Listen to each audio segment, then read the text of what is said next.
साथियों नमस्कार। आज हम आपके लिए काउंटिंग की पीपीटी तैयार कर रहे हैं, यानी ट्रेनिंग ऑफ काउंटिंग। कैसे हम लोग काउंटिंग करेंगे, तो बहुत इंपॉर्टेंट जानकारी आपके लिए होने वाली है। इससे पहले आप मेरे चैनल धर्मेंद्र पादरे को सब्सक्राइब कर दें, ताकि और भी कई बेहतरीन आने वाले वीडियो आपको बराबर मिलते रहे। तो आइए देखते हैं। आपको कुछ कानूनी प्रोविजन है, उनके तहत आपको इस तरह पीपीटी को जो पढ़ा रहे हैं निम्न भागों में विभाजित किया गया है। कुछ ऐसे हमारे इंडेक्स हैं, इनको हम आगे आपसे वन बाय वन करेंगे। वीडियो लंबा ना हो इसलिए हम लोग आपको इम्पोर्टेंट बातों पे फोकस करेंगे। Part A, major legal provisions. कुछ ऐसे प्रोविज़न हैं जो एप्लीकेबल होते हैं वोटों की गिनती के बारे में, यानी यह 64 है। कौन कौन व्यक्ति वहाँ रहेंगे उपस्थित, मतगणना के समय मतपत्रों का नष्ट होना, गुम होना, उसके संबंध में भी कुछ ऐसा S64A कोई प्रोविज़न है। हमारा लोक प्रतिनिधि अधिनियम 1951 की धारा के तहत वोटों की समानता, परिणामों की घोषणा, परिणाम की रिपोर्ट तैयार करना, आरओ के अधीन ये सारी बातें हैं। Major legal provisions related to counting of election result continued, सारी स्लाइड चलेगी। मतदान की गोपनीयता बनाए रखना हुआ, चुनाव में अधिकारी आदि उम्मीदवारों के लिए कार्य नहीं करने, मतदान को प्रभावित करने के लिए कुछ ऐसे हैं प्रोविजंस, और अन्य अपराध उनके लिए भी ऐसे प्रोविज़न है। और तो आप ये जान सकते हैं, हम जहाँ मेन बात होगी वहीं आपके लिए फोकस करेंगे। मतगणना का स्थान और समय बताया जाता है, पहले किस दिन काउंटिंग होनी है और किस समय उनको वहाँ प्रेजेंट रहना है। मतगणना भी कितनों की नियुक्ति, यानी आप यूँ समझे यहाँ पर काउंटिंग एजेंट जो मतगणना भी करता है, वो चुनाव लड़ने वाले उम्मीदवार या उसका इलेक्शन एजेंट, वो और एक काउंटिंग एजेंट, वो उस खेमे के हैं जिनकी अपन काउंटिंग कर रहे हैं। और हमारा जो गवर्नमेंट के खेमे उसमें CS counting supervisor, counting assistant गणना सहायक और एक माइक्रो ऑब्जर्वर। तो ये आप शब्दावली कुछ समझ लें। मतगणना स्थल पर प्रवेश, यानी RO या RO मतगणना कर्मियों, उम्मीदवारों, उनके चुनाव एजेंटों, मतगणना एजेंटों के अलावा कोई और निकाय नहीं है, ये अच्छे से देखना है। पूरी सिक्योरिटी के तहत आपको वहाँ पर काउंटिंग शुरू करने से पहले कुछ प्रोविज़न है, उनको पढ़कर सुनाया जाएगा। ऐसे कोई लीगल प्रोविज़न और है तो देखिए, आप इन चीज़ों को पढ़ सकते हैं और आसानी से समझ सकते हैं। तो ये PPT आपके लिए हम लोग तैयार कर रहे हैं, जहाँ खास बात आएगी, अर्थात आप लोगों के लिए कैसे PB को काउंट करें। PB में हमारा जो पोस्ट बैलेट है वो होम वोटिंग के, और प्लस जो आपने मैनुअली दिए हैं वो, और एक तरीके से जो ETPBS electronic transmitted post ballot system है, उनको हम PB के तहत मानेंगे। फिर CU की गणना, मशीन यानी EVM में CU की गणना कैसे करें, और वीवीपैट की गणना, वहाँ तक हम लोग पहुँचेंगे धीरे धीरे। आप वीडियो को लास्ट तक देखें, सारी बात क्लियर हो जाएगी। तो आइए देखते हैं। मतगणना स्थल में उपस्थित सभी लोगों को मत की गोपनीयता बनाए रखने के निर्देश दिए गए हैं। Maintenance of secrecy of voting और RPA एक्ट के प्रावधानों को जोर से आप पढ़ के सुनाएंगे। RO सब इसमें लिखा हुआ है। अब part B, infrastructure security arrangements at counting centre. किस टाइप के अरेंजमेंट होते हैं? पूरे AC यानी असेंबली के लिए वोटों की गिनती यदि मानते हैं वैसे एक ही हॉल में होती है। 2 हॉल में तो उसकी पूर्व में स्वयं करती ली जाती है, और 2 हॉल बुक हैं तो उनको उम्मीदवार को इन्फॉर्म किया जाता है। प्रत्येक AC या विधानसभा के लिए एक स्ट्रॉन्ग रूम होता है, विशाल मतगणना हॉल होता है जहाँ अलग अलग उसके एंट्री और एग्जिट गेट होते हैं, और प्रत्येक मतगणना केंद्र की अलग अलग संख्या होगी और प्रत्येक हॉल का अलग अलग क्रमांकित किया जाएगा। इंफ्रास्ट्रक्चर ऑफ काउंटिंग सेंटर, ये जो लिखा हुआ है, वहाँ सारे फायर एक्सटिंग्यूशर होंगे, स्थायी संरचना होती है, और ये सारी बातें हैं। इंफ्रास्ट्रक्चर में और भी है, space available, polling station to be counted, ये सब चीज़ें पता होती है पहले। नंबर ऑफ काउंटिंग एजेंट कितने होंगे, number of counting staff including micro observer, security concern, सारी बातें हैं। ये सब अरेंजमेंट करना पड़ता है। एक हाल में मतगणना टेबल 14 से अधिक नहीं होनी चाहिए। 4 मोर टेबल चाहिए तो हॉल में ECI prior approval should be obtained. इसके लिए ECI से एक पूर्व अनुमोदन की आवश्यकता पड़ती है।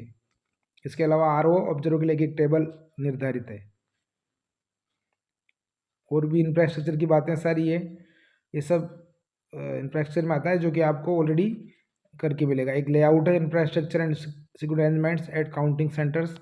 इस टाइप से 14 टेबल का ये दिखा रखा है पूरा एक लेआउट। आपको जो आर्टिकल्स मिलेंगे, एक नीले बाल पॉइंट पेन, खुली सील तोड़ने चाकू, फॉर्म 17C भाग सेकंड उसका, यानी इसमें मूलतः डॉक्यूमेंट 17G जो है उसका एक पार्ट 2 काम आता है, वो मिलेगा। प्रत्येक उम्मीदवार द्वारा प्राप्त मतों की रिकॉर्डिंग के लिए परफॉर्मा, अतिरिक्त मतगणना स्टाफ, माइक्रो पर्यवेक्षक, लाउड स्पीकर, ब्लैक बोर्ड की व्यवस्था, EVM अन्य लिफाफों को सील करने की पर्याप्त टीम है। ये सब लोग आपके असिस्ट करने के लिए होंगे। मतगणना हाल में समग्र वीडियोग्राफी के लिए केवल आधिकारिक वीडियो कैमरा और दूसरा कोई कैमरा वीडियो अनुमति नहीं है। वैध पास रखने वाले मीडिया कर्मियों को हैंडहेल्ड कैमरों की सहायता सामान्य दृश्य लेने की अनुमति है। उसका भी एक निश्चित सीमांकन या कोई डोरी स्ट्रिंग से परे जाने की अनुमति नहीं है। किसी भी परिस्थिति में यूए में दर्ज वोटों को अधिकारी कैमरे से किसी भी कैमरे द्वारा कैप्चर नहीं किया जा सकता। ये बड़ी सावधानी की बात है, सबको फॉलो करना है। और देखिए, पर्यवेक्षक माइक्रो ऑब्जर्वर के लिए व्यवस्था है पूरी। इस टाइप से आप इनको सीख सकते हैं, पढ़ सकते हैं। लोगों को मतगणना हॉल में प्रवेश करने की अनुमति, कौन कौन व्यक्ति उसमें हॉल में एंटर कर सकता है। लोगों को मतगणना हॉल में प्रवेश की अनुमति नहीं, जो इसमें लिखा हुआ है वो लोग वहाँ पर ही एंट्री करेंगे। किनको अलाउड है, किनको नॉट अलाउड है, ऐसे भी इसमें लिखा हुआ है। जो एजेंट होंगे, काउंटिंग एजेंट, वो भी इस टाइप से हैं, पूरा एक फिक्स है। 5 प्रकार लिखे हुए हैं। मान्यता प्राप्त राष्ट्रीय दल, मान्यता प्राप्त राज्य दलों के उम्मीदवार के एजेंट, अन्य राज्यों के मान्यता प्राप्त दलों के उम्मीदवार के एजेंट जो आरक्षित प्रतीक का उपयोग करने की अनुमति दी गई हो, पंजीकृत या रजिस्टर्ड है पर गैर मान्यता प्राप्त दल, फिर लास्ट में इंडिपेंडेंट निर्दलीय उम्मीदवार के एजेंट। इस टाइप से सिस्टम है, पर subject to seating capacity, depend करेगा कि सीटिंग कैपेसिटी क्या है। पार्ट सी में लिखा हुआ है counting officers and counting agents. प्रति मतगणना टेबल पे मतगणना पर्यवेक्षक 1, मतगणना सहायक 1, एक माइक्रो ऑब्जर्वर 1। अर्थात ये कह सकते हैं कि एक counting supervisor CS 1, CA counting assistant एक MO। पर्याप्त ग्रुप डी के अधिकारियों की व्यवस्था, और इन सभी अधिकारियों को एक डीप गहन ट्रेनिंग दी जाएगी। ये टाइमिंग है पहुंचने का, और आप अपना फोटो 50 लेके जाएं, मोबाइल कैमरा न ले जाएं। इन उपकरणों को तलाशी गेट से आगे ले जाने की अनुमति नहीं, तो आप अच्छा हो घर पे मोबाइल फोन छोड़ के आएँ। इसके लिए हम आगे बात कर रहे हैं, मतगणना हॉल में ये सब चीज़ें ले जाने की अनुमति नहीं है। मोटी बात है, गणना परिणाम दर्ज करने में शून्य त्रुटि सुनिश्चित करें। यानी सब अधिकारियों को ये है कि आप बिल्कुल नेवर मेक ए मिस्टेक, त्रुटि रहित काम करें। इसे अच्छे से आप ऑब्जर्व करें, जो भी काम आपको असाइन किया हुआ है उसको अच्छे से करें। मतगणना टेबल पर कर्मचारियों की ड्यूटी इस टाइप से रहेगी, जो इसमें लिखा हुआ है पूरा। और नेक्स्ट बात है, ये उनको जो पोलिंग, जो हमारे मतगणना काउंटिंग एजेंट हैं, उनको नियुक्त करने का एक फॉर्म 18 जो RO लेवल पर किया जाएगा। और आगे देखते हैं, इस टाइप का एक फॉर्मेट है जहाँ इंपॉर्टेंट बात आएगी, मैं बात कर। अब आती है इंपॉर्टेंट बात, part D, postal ballot counting. मतगणना शुरू। मतगणना टेबलों पर मतगणना अधिकारी, निर्वाचन अधिकारी RO को निर्दिष्ट मतगणना टेबलों पर मतगणना शुरू करने के लिए निर्धारित समय पर PB और ETPBS की गणना शुरू करने के निर्देश देंगे। EVM से वोटों की गिनती शुरू होने से पहले डाक मतपत्रों की गिनती की जाएगी। डाक मतपत्रों की गणना के लिए प्रत्येक टेबल पर एक ARO, मतगणना पर्यवेक्षक और 2 मतगणना सहायक होंगे। डाक मतपत्रों की गिनती के लिए प्रत्येक टेबल के लिए एक अतिरिक्त माइक्रो ऑब्जर्वर भी होगा। पूरी मतगणना प्रक्रिया की वीडियोग्राफी की जाएगी। इलेक्ट्रॉनिक रूप से जो ETPBS की गिनती MNA PB के साथ ही होगी। EVM में वोटों की गिनती PB की गिनती शुरू होने के 30 मिनट बाद शुरू हो सकती है। ध्यान दें कि उम्मीदवारों, चुनाव एजेंटों, मतगणना एजेंटों को मतगणना के समय उपस्थित रहने का अधिकार है। देखो सुनिए, मतगणना शुरू होने के लिए निर्धारित समय के बाद प्राप्त PB नहीं खोले जाएंगे और उपयुक्त अनुमोदन के साथ अलग सील किए जाएंगे। ध्यान दें कि ऐसे PB की संख्या को खारिज किए गए वोटों की कुल संख्या में शामिल नहीं किया जाना है। समय पर प्राप्त PB को एक एक करके गिनती के लिए विचार किया जाएगा। यानी टाइमली पहुंच गए हैं उनको कैसे काउंट करेंगे, आइए समझते हैं। एक बड़ा लिफाफा है, इसका नाम है 13C। इसके फॉर्म 13A में घोषणा और PB एक छोटा लिफाफा उसके अंदर मिलेगा। यानी 13C जो है 13 गए, उसमें एक आपको 13B और एक मतदाता की सेल्फ डिक्लेरेशन घोषणा का प्रपत्र मिलेगा। अब आगे PB to be rejected without opening the inner cover in the following cases. यानी ऐसे केस बता रहे हैं कि आप देखिए PB रिजेक्ट हो जाएगा यदि ऐसा नहीं मिलता है तो। यदि फॉर्म 13A में घोषणा बाहर लिफाफे को खोलने पर नहीं मिलती है, यानी एक से उसने घोषणा ही नहीं रखी हो, पहली कंडीशन। उस घोषणा पर वोटर ने साइन नहीं किए हों, दूसरी बात। वो सक्षम अधिकारी द्वारा सत्यापित नहीं है, ये बात यदि नहीं हो तो। और लिखा हुआ है कि PB का जो सील क्रमांक है उल्लिखित PB के सील नंबर से अलग है। यानी जो उसको मतपत्र दिया गया है उस पर जो क्रमांक है उसे डिफरेंट कोई क्रमांक लिखा है, तो ये भी मैच नहीं खाता है। तो ये एट ए ग्लैंस 13C जब खोलेंगे, ये फॉलो नहीं तो यहीं वो खारिज होने की कैटेगरी में चला जाएगा। आगे देखते हैं, यदि ये सब बातें जो सही पाई जाती है, जो भी अब देख रहे हैं, घोषणा जो है या PB को आंतरिक के अंदर सामग्री किसी जागृति बिना उसको कर दिया जाना है। यानी ये कह रहे हैं कि जो घोषणा है वो नहीं पाई जाती या दोषपूर्ण है। पहली बात, दोषपूर्ण से उसमें खुद के साइन नहीं है, ऑथोरिटी से प्रमाणित नहीं करवा रखा, तो इस आधार पर PB की अस्वीकृति के मामले में खुले हुए छोटे लिफाफे और दोषपूर्ण घोषणा को संबंधित बड़े लिफाफे वापस रख दे और ऐसे अस्वीकृत लिफाफे को एक अलग ट्रे में रख दे। यानी आपको लगा कि ऐसा नहीं है तो वो रिजेक्ट की कैटेगरी में है, उसको आप बड़े लिफाफे में जो 13C उसमें रख के अलग रख दें। फॉर्म 13A में घोषणा में दोषों के कारण PB की अस्वीकृति के सभी मामलों को RO द्वारा फिर से सत्यापित किया जाएगा। इससे पहले कि उन्हें वास्तव में अस्वीकृत यानी रियल में रिजेक्ट कर रहे हैं, तो एक बार उनको फिर रीवेरीफाई करेगा। बड़े लिफाफे में सभी अस्वीकृत पीबी को एक अलग सीलबंद पैकेट के साथ रखा जाना है, जिसमें पीसीएसी मतगणना की तारीख और स्वीकृत डाक मतपत्र के रूप में सुपरस्क्रिप्ट किया गया है। आइए देखते हैं आगे। अब फॉर्म 13A जो हमारा घोषणा वाला है, वो 13B जिसके अंदर मतपत्र रखा हुआ है, वो जांच के बाद आंतरिक कवर खोलना। ये कैसे करते हैं? सभी वैध घोषणाओं को अलग अलग सीलबंद लिफाफे में एक साथ रखा जाना है। जो वैलिड घोषणा को अलग कर लें और मतपत्र वाले छोटे लिफाफे 13B खोले जाने से पहले ऐसा कर लें, यानी अलग सारी घोषणा को अलग कर लें, जिनके निमित्त आपको 13B जो है हमारे अंदर मतपत्र रखा है उनको अलग कर लें। इसके बाद छोटे लिफाफे मिलाए जाएंगे, उनको मिक्सअप करेंगे छोटे लिफाफों को, ताकि यहाँ पूरी गोपनीयता बनी रहे। उन्हें एक के बाद एक खोला जाना चाहिए। मतपत्रों की वैधता की जांच की जानी चाहिए, निर्णय लिया जाना चाहिए। संबंधित उम्मीदवारों को वैध मतपत्र दिखाएं। अमान्य मतपत्र, वहाँ भी जो अंदर बैलेट निकलेगा उसमें कोई अमान्य हैं, अभी आगे बताएंगे, वो अलग लिफाफे में रख लें। तो अभी तक हमने क्या किया, 13C कवर को अलग कर लिया और हमारे पास जो 13B है उसको खोल के मतपत्र निकाले हैं और हम वैलिड मतपत्र उनको हम देख रहे हैं। एक बात है कि डाक मतपत्र को अस्वीकार नहीं किया जाएगा। Insufficient ground for rejecting PB, किस आधार पे? कि उस आधार पे कि सत्यापित अधिकारी ने फॉर्म 13A में निर्वाचन की घोषणा पर अपनी मोहर नहीं लगाई है।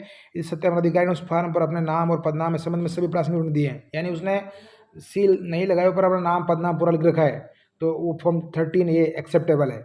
इस आधार पर कि प्रेषक निर्वाचक ने कवर बी फॉर्म 13 पर हस्ताक्षर नहीं किया है, जिसने डाक मतपत्र वापस किया है, यदि प्रेषक की पहचान फॉर्म 13 में उसकी घोषणा के आधार पर सत्यापित है, तो ये सब चीज़ें आप परखते हुए चलेंगे। और एक डाक मतपत्र निमित्त मामले में अस्वीकार कर जाएगा, यानी एक डाक मतपत्र कैसे हो जाएगा? जो मतपत्र पढ़ रहे हैं उसके बारे में बात कर रहे हैं। यदि पीबी पर वोट चिन्हित है, किसी को वोट नहीं दिया हो, ये बात, यदि एक से अधिक उम्मीदवार के पक्ष में वोट दे दिया हो, यदि अंकन स्पष्ट नहीं किसके लिए उसने टिक किया, यानी पेन से टिक करता है तो किसके पक्ष में दिया है। पीबी एक नकली, यानी उन्हें दूसरा आपने जो दिया गवर्नमेंट ने वो वाला पीबी इसी जो दिया, उन्हें कोई दूसरा विकृत पीबी रख दिया हो, इसकी वास्तविकता की पुष्टि नहीं होती तो भी इसके अलग कवर में, अब उसने 13C में नहीं को अलग कवर में रख के बेच दिया हो। यदि कोई ऐसा लेखन जिसके द्वारा उसके निर्वाचक की पहचान, इसने आइडेंटिफिकेशन ऐसा कुछ कर दिया हो जिससे कि वोटर की पहचान साबित हो रही हो, तो आपका पीबी निरस्त या रिजेक्ट कैटेगरी में आ जाएगा। वैध वोटों की गिनती की जानी चाहिए और प्रत्येक उम्मीदवार को उन्हें प्राप्त वोटों को उनके खाते में जोड़ा जाना चाहिए और इन सब का फॉर्म 20 में परिणाम पत्र में दर्ज किया जाना चाहिए। इस टाइप से हम लोग पोस्टल बैलेट को काउंटिंग करते चलेंगे। इसके बारे में जो बातें हमने आपसे करी थी, counting of votes received through postal ballot, एक पूरी प्रक्रिया है जो हमें आपको अभी हमने समझाया। ये आपके सामने एक 13C है बड़ा लिफाफा जो आपको ऐसे मिलेगा, उसके अंदर ये मिलेगा 13B जिसके ऊपर उसका बैलेट पेपर का क्रमांक भी लिखा होगा। एक घोषणा जो हमने आपसे भी बात की थी 13A, जो घोषणा वो करते हैं उसमें ये सारा मामला है कि उसका बैलेट पेपर का क्रमांक है, खुद वोटर ने साइन कर रखे हैं और उसको सत्यापित करने वाले अधिकारी के साइन है। और ये आपके सामने बैलेट पेपर, तो इसमें कुछ ऐसी बातें मैंने आपको बताई थी किस टाइप से ये एक्सेप्ट स्वीकृत किया जाएगा। ये सारी बातें हम कर चुके हैं। अब आइए electronic transmitted postal ballot system ETPBS को कैसे गिनते हैं। सिस्टम ये जो भी हमने बात करी थी, बस स्कैनर होगा एक, तो 13C को स्कैन करेंगे, उसके बाद यदि सही कंप्यूटर एक्सेप्ट करता है स्कैन को, तो फिर अपन लोग आगे बढ़ के 13A जो हमारा डिक्लेरेशन है उसको स्कैन करेंगे। उसके बाद 13B जो इनर एनवेलप उसको स्कैन करेंगे। ये प्रक्रिया होने के पश्चात यदि ये सही स्कैन हो जाते हैं तो फिर आपको इस टाइप से उसके स्कैनर लगे हुए हैं सभी पे, जो हमने आपको एक पिक्चर में दिखाया। तो ये जो ETPBS सॉफ्टवेयर के जो डाक मतपत्र वहाँ भेजे गए थे वापस आए हैं आपके पास इस तरीके से प्रिंट होके, तो स्कैन करना है उनको। स्कैन का क्रम और दिखा रखा है, फॉर्म 13C पे डिक्लेरेशन को स्कैन करना है, पर फॉर्म 13B को स्कैन करना है। Never mix rejected invalid ballot paper with the accepted ballot paper. और यहाँ भी कोई खारिज का आधार बनता है तो फिर उस मतपत्र को आपको अलग रखना है, उनको साथ सही के साथ मिक्सअप नहीं करना। ये पूरी प्रक्रिया है। यदि सही सही सब हो जाता है तो आप पढ़ सकते हैं इस पर जो लिखा हुआ है। फिर आप लोगों को सत्यापित होता है तो फॉर्म 13C का लिफाफा खोला जाएगा, सारी बातें सही है तो फॉर्म 13C खोलने के बाद 13A inner cover form 13B से पोस्टल बैलेट प्राप्त होंगे, इसमें से आप घोषणा 13A निकालें। सभी दस्तावेज के सीरियल नंबर को नोट कर लें, इन पर QR कोड स्कैन करें, उसके बाद फॉर्म 13B पर QR कोड को स्कैन करें। यदि इन QR कोड रीडिंग से कोई विसंगति नहीं आती, इंपॉर्टेंट बात है, कोई विसंगति नहीं आती है तो घोषणाओं को फॉर्म 13C लिफाफे में वापस रखें, इन्हें अलग से रखें। अब फॉर्म 13B लिफाफे का एक ट्रे में क्रमिक रूप से लिख दें। जो वैध लिफाफों की गिनती के लिए लिया जाना है, इस प्रक्रिया के लिए पहले से पीबी के लिए वर्णित सारी बातें भी सीखी वो सब यहाँ अप्लाई होगी। यदि क्यूआर कोड रीडिंग किसी भी संगति से इंगित करती है, जैसे कि दस्तावेज वास्तविक नहीं है, दस्तावेज की कई प्रतियां प्राप्त हुई है, तो ऐसे अस्वीकार लिफाफों को अलग ट्रे में रख दिया जाएगा। ये हमारा ATPBS का सिस्टम था जो हमने आपको स्कैनिंग के द्वारा बताया। अब लेआउट ऑफ काउंटिंग होल का इस टाइप का हम इसकी बात कर ही चुके हैं। ये आप इसमें देख सकते हैं कि इस टाइप से काउंटिंग एजेंट इधर होंगे, counting table number 1, micro observer इधर, काउंटिंग असिस्टेंट इधर और इधर काउंटिंग सुपरवाइजर। अब कंप्यूटर टेबल ऐसे लगेगी। अब अनसीलिंग ऑफ CU बिफोर काउंटिंग। अब हम बात कर रहे हैं CU जो काउंटिंग के लिए यहाँ पर आएगी। इस टाइप से पिक्चर में आपको एड्रेस टैग हटाने कैरिंग केस से, और ऐसे करके आपको उसका अंदर CU निकालनी। इसके साथ 17C मतपत्र लेखा भी होगा। आपको पिंक पेपर सील अच्छे से देखनी है, और यहाँ ग्रीन सील होगी, एक स्पेशल टैग होगा। इन बातों को आप मिलान कर लें, यानी गुलाबी paper seal, pink paper seal देख लें, ग्रीन सील का निरीक्षण करें, दोनों मुहर बरकरार हो, इनके साथ किसी प्रकार का छेड़छाड़ नहीं हो। जरा सा भी आपको डाउट है तो RO को रिपोर्ट करें, इस मामले को RO के नोटिस में लाएं। सील के संबंध में चुनाव एजेंट द्वारा उठाए गए किसी भी संदेह को RO द्वारा आप उनके संबंधित उनको बताएं। और फॉर्म 17C के साथ ग्रीन पेपर सील की अद्वितीय ID संख्या, यानी जो यूनिक ID उसका ग्रीन सील का, वो सत्यापित करें, और जो उम्मीदवार जो है या फिर उसके चुनाव एजेंट को दिखाएं। CU की सील खोलने के लिए लगातार कदम आप पता, address tag, green pepper seal सब पढ़ लें, और विशेष टैग जो स्पेशल टैग के साथ सील किए गए परिणाम अनुभाग का आंतरिक कवर अप दिखाई देगा।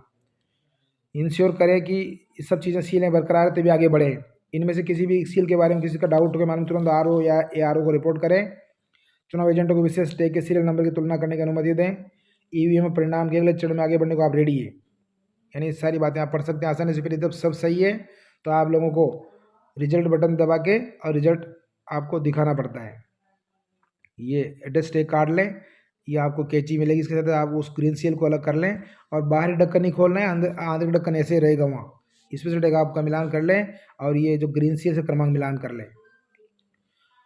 अब आइए देखते हैं इसके बाद की प्रक्रिया इंपॉर्टेंट है। परिणाम बटन तक पहुँचने के लिए ग्रीन पेपर सील को हटाना, तो ये आपने हटा दी। सर्वप्रथम CU को ऑन करें, यानी कंट्रोल के पीछे का बटन ऑन करें। इस बात का ध्यान रखें कि उम्मीदवार चुनाव एजेंट हर समय CU के प्रदर्शन जो डिस्प्ले सेक्शन को देख सकें, तो पूरा डिस्प्ले आने तक आप वेट करें, प्रदर्शन अनुक्रम का पालन करें। परिणाम अनुभाग के हर पेपर सील को चाकू की सहायता से छेदें, परिणाम बटन दबाएं। तो ये 17C का एक दिखा रखा है परफॉर्म है, तो जो कि आपको उसके साथ मिलेगा। आपको तो 17C का पार्ट 2 से काम है, तो ये पार्ट 2 भरा जाता है। जो भी उसमें एंट्री होती है उसको आप अच्छे से भरेंगे, और आप रिजल्ट दिखाएंगे, और यदि आवश्यक तो उम्मीदवारों चुनाव एजेंटों को परिणामों को नोट करने में सक्षम अनुक्रम दोहराएं। दोबारा कहें तो आप रिजल्ट बटन दबा के फिर एजेंट्स को दिखा सकते हैं। रिकाउंटिंग ऑफ वोट्स के बारे में प्रोविजन भी है। EVM में हर वोट एक वैध वोट होता है, यानी जो आप CU दिखा रहे हैं उसमें हर वोट एक वैध वोट है, या इनवैलिड वोट का कोई प्रोविजन नहीं है। इसकी वैधता के बारे में कोई विवाद नहीं होना चाहिए, यानी जिस कैंडिडेट, पूरा टोटल कैंडिडेट दिखाएगी वो, फिर किस कैंडिडेट को कितने वोट मिले आप अच्छे से उनको नोट करवा दें। और ये 17C के पार्ट 2 के बाद फॉर्म 20 होता है, वहाँ तक ये जाएगी। और रिकाउंटिंग की स्थिति में RO आवश्यक होने पर 20 में परिणाम पत्र में संशोधन करेगा और संशोधन की घोषणा करेगा। अभी आगे कुछ प्रोविजंस और हैं, रीवेरिफिकेशन ऐसा कुछ है, तो डाक मतपत्रों के बारे में ये सब चीज़ें आप इसको देख लें। तो अभी तक हमने PB को काउंट करना सीखा, और आपके सामने हमने CU को कैसे काउंट करते हैं ये सारी बातें बताई। अभी एक पार्ट और बच रहा है हमारा, वीवीपैट की कुछ रैंडमली 5 वीवीपैट मंगाई जाती है, और उन वीवीपैट को भी काउंट किया जाता है, उनकी जो स्लिप्स है उनको। आई खास बात है जरूर है मित्रों, क्लोज बटन नहीं दबाएगा, यानी पार्टी क्लोज बटन दबाना भूल गए तो CU पर इनवैलिड संदेश आएगा। तो क्या करते हैं आइए समझते हैं, ये इंपॉर्टेंट बात है। यदि पीठासीन अधिकारी द्वारा CU का बटन बंद नहीं दबाया गया तो परिणाम बटन दबाया जाने से CU पर संदेश इनवैलिड होगा। ऐसे मामले में CU में डाले गए कुल वोटों को देखने के लिए CU का टोटल बटन दबाएं। यदि फॉर्म 17C में उल्लेखित CU में डाले गए वोटों के साथ CU टैली में डाले गए कुल वोट है, मतगणना पर्यवेक्षक को कंट्रोल के क्लोज बटन को दबाना चाहिए, और फिर परिणाम डेटा प्राप्त करने के रिजल्ट बटन दबाकर गिनती आप करके आगे बढ़ना चाहिए। ये सारी गतिविधि कार्यवाही को उम्मीदवारों, मतगणना एजेंट और तथ्यों को स्पष्ट करते हुए जो अभी तक बोला है हमने कि क्या प्रोसेस की है, तो ये उनको भी आप एक्सप्लेन कर सकते हैं। तो ऐसी कई सारी बातें हैं जो आप और भी पढ़ सकते हैं, वीडियो लंबा हो रहा है तो आप देख लें। मतगणना के बाद EVM को सील करना, भंडारण करना, इसके लिए अतिरिक्त स्टाफ है वो इस काम को करेगा। तो ये सारी बातें हैं, कुछ परफॉर्मा इसके, ये सारी बातें जो दिखी हम कर चुके हैं। अब तक हमने अच्छे से सीखा है कि कैसे हम लोग PB को और EVM को गिनेंगे। अब आइए बात करते हैं हम लोग इस वीडियो में जरा थोड़ा सा आपके सामने counting of VVPAT paper slip. तो ये देख सकते हैं आप लोग, एक इस टाइप का केबिन बनेगा जहाँ पर आपके वीसी भी बोलते हैं उसे, वीवीपैट पेपर स्लिप गिनती के लिए निर्धारित किया गया है।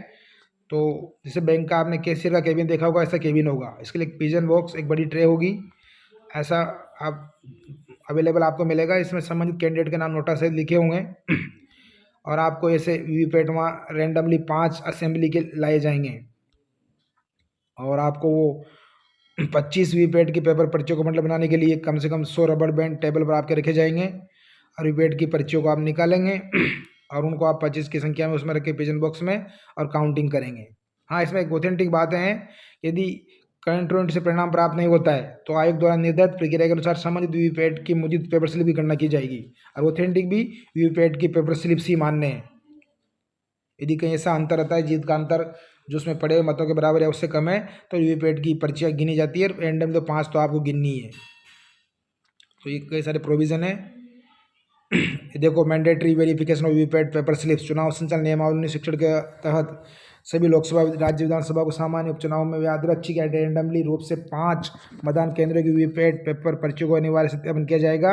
ईवीएम में दर्ज मतों की अंतिम दौर की गिनती पूरी होने के बाद निम्नानुसार वीवीपैट पेपर स्लिप्स का सत्यापन होगा। तो एक ड्रॉ निकलता है, ड्रॉ सिस्टम से कौन से रैंडमली, ये सब फोटो दिखा रखे हैं आपको। ऑफिसर्स लोग जो हमारे आरओ है वो इस टाइप से रैंडमली कोई 5 वीवीपैट स्लिप्स के द्वारा ड्रॉ निकाल के उनको मंगाया जाएगा। ये ड्रॉ निकालने की एक प्रक्रिया है। कोई स्लिप्स को ऐसे उठाएंगे और जिस भी यादृच्छिक रैंडमली कोई लानी है, ये बात है। तो आपके वीसी भी वहाँ तक वो लेके आएंगे वीवीपैट की, आपको पर्चियों गिनना है। ऐसे कोई अनेक्चर है जिनके बारे में उनका रिकॉर्ड रखना है। Name of candidate, mention candidate counting agent, name of the party of signature, और ये 5 कौन से उसकी गिनी आपने वीवीपैट, उसका नाम लिख के सिग्नेचर करके ईसीआई ऑब्जर्वर वो कोड डाल देंगे। अब कुछ रोल ऑफ माइक्रो ऑब्जर्वर का रोल भी है जो आप पढ़ सकते हैं आसानी से। प्रत्येक मतगणना टेबल एक माइक्रो ऑब्जर्वर होगा, उसका क्या रोल है जो हमें दिखा रहे हैं, आप इसको अच्छे से पढ़ के समझ सकते हैं क्योंकि वीडियो लंबा हो रहा है मित्रों। इसके लिए एडिशनल माइक्रो ऑब्जर्वर भी लगाए जाएंगे, MO1 MO2, जो आपके काम को बारीकी से देखेंगे, कहीं कोई त्रुटि ना हो। तो यहीं से आप सब चीज़ों को समझेंगे और अब डिजिटल डिक्लेरेशन की ओर आगे बढ़ेंगे हम लोग। तो ऐसे करके सब चीज़ें पूरा करके अच्छे से आप करेंगे, त्रुटि रही तो रिजल्ट डिक्लेयर के हम लोग आगे बढ़ेंगे। Thank you. हमारे चैनल को सब्सक्राइब जरूर करें ताकि आगामी वीडियो आपको मिल सके।